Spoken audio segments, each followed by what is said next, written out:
મહીસાગર જિલ્લાના બાલાસિનોર તાલુકાના રત્નાજીના મુવાડા ગામેથી પોલીસે 2.37 કરોડનો ગાંજાનો જથ્થો ઝડપી પાડ્યો. ખેતરમાં એરંડાની પાકની આડમાં આવેલા 473 કિલોગ્રામ ગાંજાના છોડ સાથે એક આરોપીની ધરપકડ કરવામાં આવી. ખેતરમાં એરંડાની આડમાં 258 નંગ ગાંજાના છોડ મળ્યા. પોલીસને બાતમી મળી કે વડલા તાબે રત્નાજીના મુવાડા ગામે એક ખેતરમાં મોટા પ્રમાણમાં ગાંજાનું વાવેતર થયું છે. બાતમીના આધારે પોલીસે દરોડા પાડ્યા. સ્થળ પર તપાસ કરતા એરંડાના છોડની આડમાં છુપાવેલા નાના મોટા 258 ગાંજાના છોડ મળી આવ્યા. આ છોડનું વજન 473.960 કિલોગ્રામ થયું.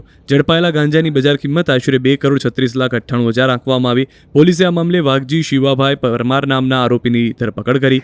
આરોપી વિરુદ્ધ NDPS એક્ટ હેઠળ ગુનો નોંધી વધુ કાયદેસર કાર્યવાહી હાથ ધરવામાં આવી.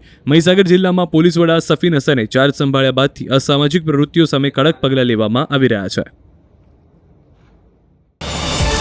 QR કોડ સ્કેન કરો અને ડાઉનલોડ કરો ન્યૂઝ 18 એપ. મેળવો ગુજરાત અને દેશ દુનિયાની પળે પળની અપડેટ્સ.